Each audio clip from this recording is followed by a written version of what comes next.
नवनीत राणा यांना सर्वोच्च न्यायालयात न्याय मिळावा यासाठी रवी राणा यांनी हनुमान चालीसा पठण केलंय। अमरावतीच्या हनुमान गढीवर आमदार रवी राणांनी पूजा केली आहे। सर्वोच्च न्यायालयाचा निकाल लवकरात लवकर लागावा आणि नवनीत राणांना न्याय मिळावा असं साकडं रवी राणांनी घातलंय। यावेळी हनुमान गढी येथे 111 फूट उंच हनुमान मूर्तीची पायाभरणी कार्यक्रम आयोजित करण्यात आला होता।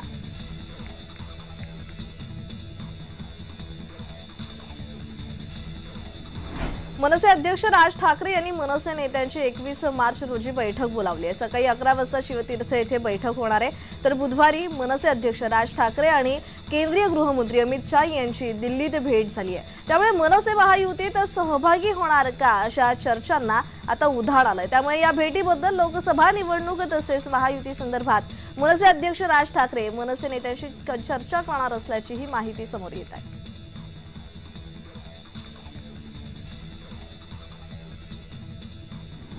दर्यापूर येथे अज्ञातांकडून 5 चारचाकी गाड्यांच्या काचासह गाड्या फोडल्या। दर्यापूर ते मूर्तिजापूर रोडवरील घटना आहे। रस्त्याच्या कडेला सगळ्या गाड्या पार्क केल्या होत्या। या प्रकरणी दर्यापूर पोलीस ठाण्यात गुन्हा दाखल करण्यात आलाय। गाड्यांची तोडफोड करणाऱ्याचा पोलिसांकडून शोध सुरू आहे।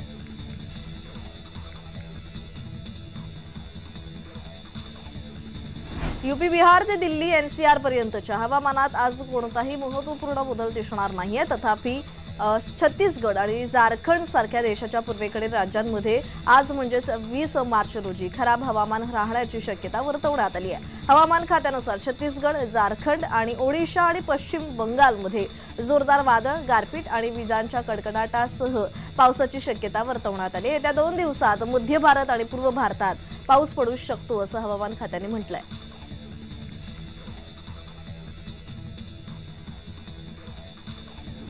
कितीही तंत्रज्ञानाचा वापर केला तरी काही क्षणी अचूक निर्णय देताना टीव्ही आणि मैदानावरील पंचांची तारांबळ उडत असते। परंतु यंदा आयपीएल मध्ये नव्या रिव्ह्यू प्रणालीचा वापर करण्यात येणार आहे। त्यामुळे निर्णयात अधिकाधिक सुस्पष्टता दिसून येईल। येत्या शुक्रवारपासून सुरू होणारी आयपीएल नव्या तंत्रज्ञान रिव्ह्यू प्रणालीचा नवा आविष्कार असेल।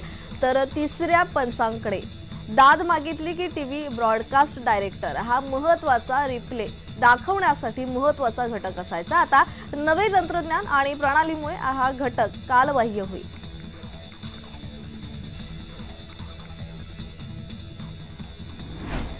माढा लोकसभा मतदारसंघामध्ये आता दस्तूर खुद्द शरद पवारांनीच निवडणूक लढवावी अशा मागणीसाठी सांगोल्यातील प्रफुल्ल कदम यांनी आज एकादशी निमित्त विठ्ठलास अभिषेक घालून साकडं घातलंय। त्यामुळे माढ्यातील उमेदवारीवरून तिढ्याच्या राजकारणात आता शरद पवारांच्या नावाची नवी मागणी जोर धरतीये।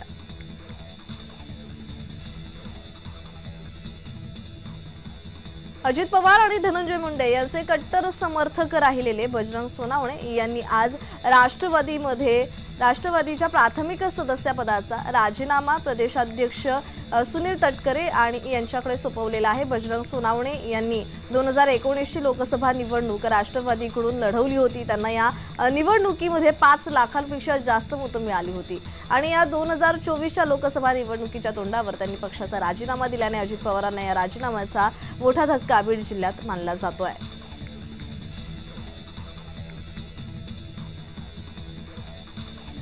बहुचर्चित अटल सागरी सेतूवरून मुंबईतील एका 43 वर्षीय डॉक्टर महिलेने उडी मारून आत्महत्या केल्याची धक्कादायक घटना समोर आली आहे। सदर महिला मुंबईमधून टॅक्सीने अटल सेतूवर आली होती। यावेळी टॅक्सी चालकास फोटो काढायचा आहे असं सांगून टॅक्सी थांबवली आणि अटल सेतूवरून उडी मारून आत्महत्या केली। याबाबत टॅक्सी ड्रायव्हरने पोलिसांना सूचना दिल्यावर तात्काळ शोध मोहीम सुरू करण्यात आली। मात्र अद्याप महिलेचा मृतदेह मिळाला नसून पोलीस शोध घेत आहेत। सदर महिला आपल्या वृद्ध आई वडिलांसोबत राहत होती।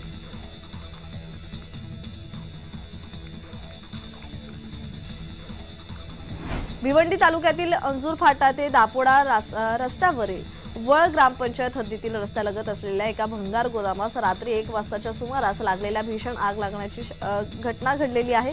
ही आग एवढी भयानक होती की तिने पाहता पाहता उग्र रूप धारण करत या आगीत भंगार गोदाम जाळून खाक होतानाच या रस्त्यावर उभ्या करून ठेवलेल्या वाहनांपर्यंत ही आग पोहोचली।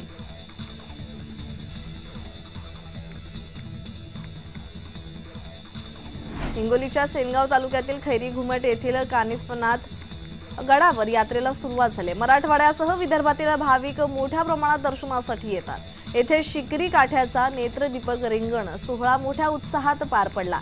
नांदेड जिल्ह्यातील डोरली येथील कावडीचे आगमन झाल्यावर या यात्रेला सुरुवात होते।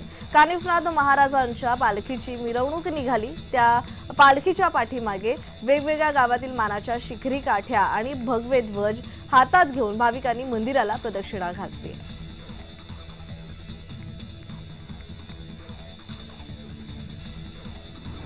छत्रपती संभाजीनगर ते अहमदनगर या नवीन रेल्वे मार्गाच्या अंतिम भूमिपूजन सर्वेला भूमापन रेल्वे बोर्डाकडून मंजुरी मिळाली आहे। यावेळी 2,70,00,000चा निधी मंजूर केल्याचंही रेल्वे बोर्डाकडून सांगण्यात आलेलं आहे। संभाजीनगर येथील अहमदनगर आणि पुण्याला रेल्वेने मनमाड कोपरगाव नगर मार्गे जावं लागत होतं, मात्र आता वेळ आणि इंधनाची बचत व्हावी आणि सरळ सेवा सुरू करण्यासाठी प्रस्ताव देण्यात आला होता। या मार्गासाठी मध्य रेल्वे मुंबईच्या वतीने सर्वेक्षण करण्यात आलंय।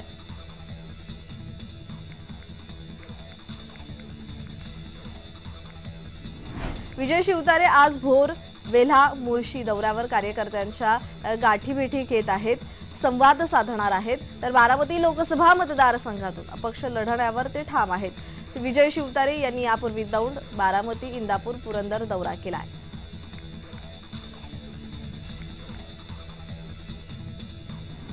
भाजपा नेत्या पंकजा मुंडे गुरुवारी पुणे दौऱ्यावर पुण्यातील महायुतीचे उमेदवार मुरलीधर मोहोळ यांची पुण्यातील घरी ते भेट घेणार आहेत। तर इतर ठिकाणीही भेटी आयोजित पंकजा मुंडे यांना बीड लोकसभेची उमेदवारी जाहीर झाली। गुरुवारी पुण्यात त्या गाठीभेटी घेण्यासाठी येत आहेत।